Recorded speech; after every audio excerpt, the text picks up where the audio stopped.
Hey, what's up you amazing hackers? Hope you're all doing well today. Welcome back to the channel. Today's video is brought to you by our sponsor AttackIQ. Thank you very much AttackIQ. A little bit more about them later on in the video. So I did this course, and what I'm going to do is I just want to go to here. Now, can you still see my screen? Because I can't see you guys right now is why I'm asking. Yes, sir. Perfectly. Okay, so I started doing this course through, and it led to doing an AttackIQ course, which is the Foundations of Operational Mitre Attack. And seeing as how it did refresh, you didn't get to see that I didn't get 100%. I only got 89.47 or something like that percent, but whatever. But the foundations of operationalizing Mitre Attack was kind of interesting because of all it did and what it taught us. Now, this purely is much more in an intended red and blue working together in more of a purple team joint effort. But it all came down to this all about being about Mitre Attack, and we ended up exploring the atomic red team setup and how that all works. We use Notion for keeping track. Now, this is my personal one that we had to set up. And what it was is it had a checklist as we went through for what we needed to do for all the homework, and admittedly there is a decent amount of homework for it. There was multiple presentations being done by the staff, and it talked about things such as Atomic Red Team. It talked about such things as doing different scenarios about working together in a Mitre scenario, a Mitre setup for being able to find out. And some of this also admittedly has to do with dealing with terrorists and finding out how they work, and how not only how they work, but also in finding ways to counter how they work as well. And by doing research into what methods they use and things like that. So, I mean, there's some presentations again on Mitre and its focus areas in it. Like this one here, it talks about some of the benefits of using Mitre in different aspects and different professions.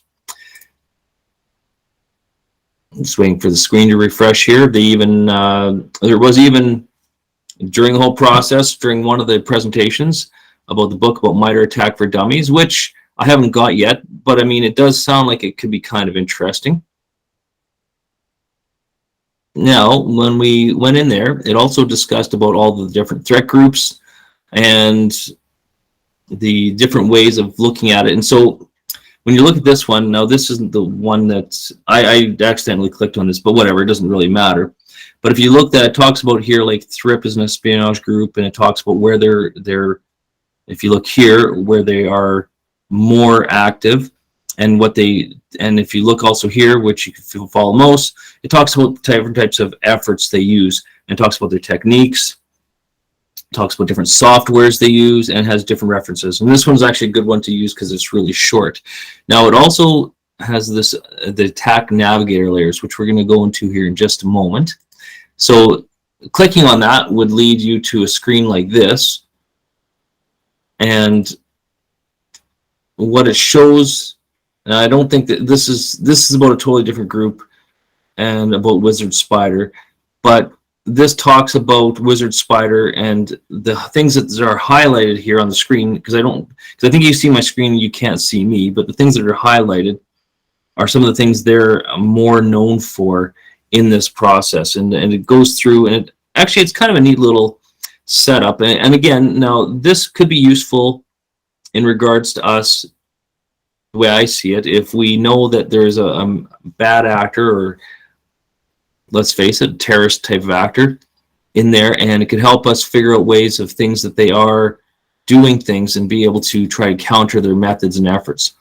Now, this is also called Mitre D3fend, and this talks about different, like basically looking at different areas. Like, for example, where I've got it clicked right or highlighted right now is application configuration hardening. And then it also talks about ways to counter some of the ways that they are doing things. Again, this is the more the blue teaming side of it, for that matter. We also did go through the SANS threat hunting, and this is just one article, but this is the way, and it talks about threat hunting, and it worked. And although I don't know how much this would help towards getting the GIAC or GCIH certification, this is obviously one of the things that are used in that regards. Now, we were encouraged to set up a Canva account. We were encouraged to set up a Notion account. The whole idea is so that it would help with organization for our things while we're doing the course. And again, because everything was done in Notion for submitting the information, that was also why it was done that way. Now, in this process, we were also, and I'm not going to necessarily show my LinkedIn, but we were also encouraged to go in and share the results, our opinions of what our resulted learning was for each day. And I'll be honest, I mean, there was a fair amount of homework to each day's work, and I wish I'd kept the Notion page up. But regardless, I mean, it had a lot of good information, got a lot of good learning, and ways to make it so that we can realize, as in our case, our company being more red team oriented in many ways than blue team, but how we can make them work together a bit easier. And obviously, I think one of the things I've realized is that it is feasible to get teams working together, but at the same time. And now a bit of a word about our sponsor, AttackIQ. So if you haven't heard about AttackIQ yet, it's a paid ad blocker. And you might be thinking to yourself, paid ad blockers, why can't I just use a free one like the other ones out there? Well, I'll tell you why, my friend. Because if you are using a free product, you are the product. It's as simple as that, of course. And what AttackIQ brings to the table, in my opinion, is well worth it. Because for that price, you don't get one device, you get multiple devices, of course. You're going to get no pop-ups, no banner pop-ups, but not just in your browser. So it's also better than just a browser plugin.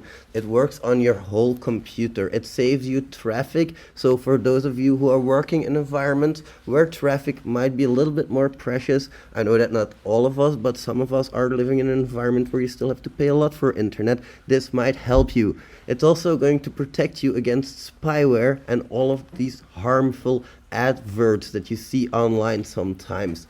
Now, you might know which ones I'm talking about, you might not. Welcome to the channel.